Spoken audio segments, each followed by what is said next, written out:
Hürmetli vatandaş, bugünkü leksiyalarımızı başlayımız. Leksiyada sıra ağacırız. Washington'da sözleyimiz. Vaziyet doğrusunda bir işki gap. Birinci 20. Kurultay Cumhuriyet Partiyasının ahırlaştı. Ya bu halkara cemiyetke ve siz bizge bergen tesiri hazır Cumhuriyet Partiyası uruş harpsida yoki urushga tayyorlik qilayotgan bir davlatning kabinetini, hukumat kabinetini, partiya hukumat qo'yamdi. Tashkillab chiqdimi u degan savol tug'ilib qoldi vatandoshlar, masalan shaxsan men va boshqalarda ham huquqni cheksiz darajada markazlashtirdi. O'zi xohlagan va o'zi tanlab olgan kishilarni saylan bilan emas, siyosiy byuroga a'zo qilib olib kirdi. Muşu tariqada yüz berdi bu tübüdü. Yani ikinci noktadan eyseniz hazır Rusya Federasyası Devlet Müdafaa Ministeri Sergey Shoigu, Amerika Qo'shma Shtatlar Devlet Müdafaa Ministeri Lloyd Austin bilan telefon suhbati o'tkazdi.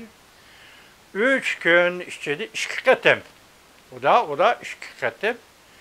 Bugün vaziyetini muşu dep çağlısak silege muşu vaziyeti hakkında leksiya sözleyimiz vatandaşlar. Birincisi mındak. Bugün çiz dağışın düğütle 2022 yıl 10. ayının 23. günü. Leksiyada Sıdağa Curuzu Washington'da sözleyimiz vatandaşlar. Cumhuriyet Partiyasının 20. Kurultaydan haberler. Xi Jinping 3. qatim vazifa yutash mezgilida Amerika Cumhuriyet münasebetiga Tayvanga bu ish nimadan derak berdi. Mavzuli xabar 10. ayning 22. kuni Amerika ovozining Xitoy til programmasi e'lon qilindi. Xabar bunday boshlandi. Washington 10 yıl Kompartiya sekreter bolgan Xi Jinping 20. növbetlik partiyanın memleketler kurultayda 3. qatim vazifege o'tirdiganligi mo'ljallanmoqda. Bir kun burun yozilganda Amerika Cumhuriyet munosabatini tasdiq qilayotgan kechiringlar. Amerika Cumhuriyet munosabatini tadqiq qilayotgan Amerika'nın dağınık alimleri bundak hesapladı. Amerika Cumhuriyet münasebeti hem de TXM'a karşılaşış jarayoniga kirib keldi. Ve TXM'a qattiq raqobatlashish jarayoniga kirib keldi. Biz pat arada Amerika Cumhuriyet münasebetida keskin o'zgarish yuz beradiganligini ko'ramiz deb ko'rsatdi Oqsaroyning sobiq amaldori Pavel Douglas. Amerika Cumhuriyet münasebeti hazır iki devlet diplomatik münasebet ornatkandan biriki en tuvancakka düşüp kaldı. Amerika Germaniya Marshall Fondu Cemiyeti Asya türünün tədqiqatçısı Bon Gleiser Amerika Avaz Radyosu'na mındak gösterdi. Kim Amerikaga prezident bo'lishdan qat'iy nazar Cumhuriyet Halk Cumhuriyeti'ge yani kimning rahbar bo'lishidan qat'iy nazar Amerika Cumhuriyet münasebeti hamda qarşılashish ichida mavjud bo'lib turdi. Intayin keskin raqobat ichida mavjud bo'lib turdi, dedi. Gleiser yani mundaq ko'rsatdi. Prezident Joe Biden hukumati e'lon qilgan davlat bexatarlik strategiyalik siyosatida Jungo amaliyoti Amerikaning bexatarligiga eng og'ir tahdid deb ko'rsatildi.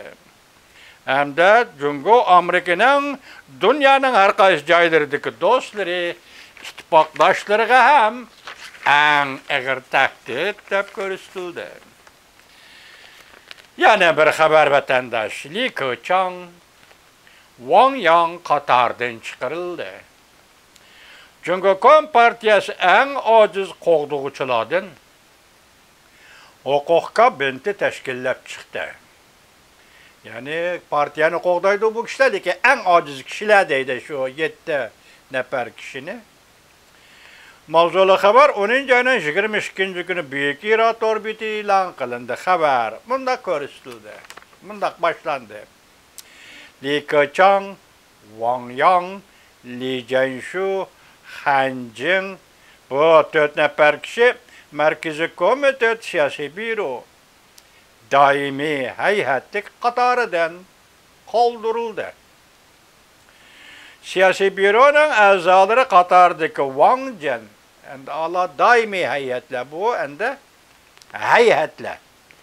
Siyasi büronun azaları Katar'daki Wang Jing, Qin Quanguo, Sun Qilan, Qin Shi, Xu Qiliang, Liu He, Yang Shaodu, Yang Jieqi, Guo Xingkun Katarlı kişiler siyasi büroga aza bulup saylanıştan kalıp kaldı.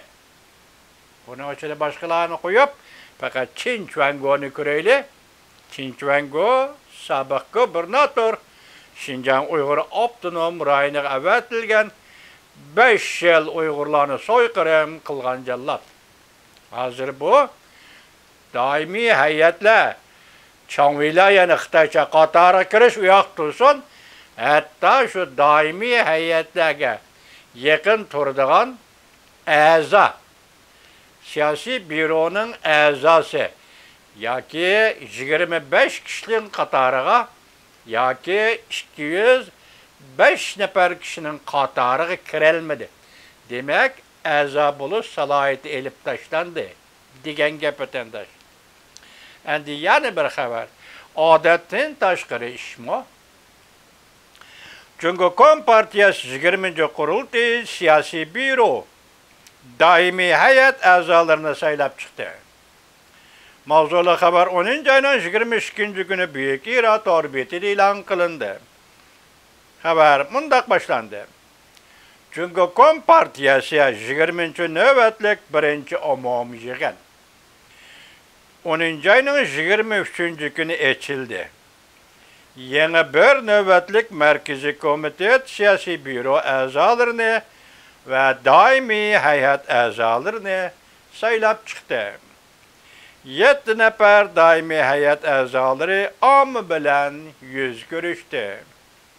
Merkezi Komite Siyasi Büro'nun daimi heyet azaları Xi Jinping, Li Chang, Zhou Leji, Wang Hunen, Sai Qi, Deng Xuexiang, Li Xi Katarlı 7 nefer kişiden ibaret vatandaş. Bu haberde sizlerge yetkizdiğimiz kim saylansın saylanıversin, lekin Qin Quanguo degen hazır siyasi büroga, heyet siyasi büroga aza buluş hukukudan mı kaldırıldı, saylanıştan mı kaldırıldı?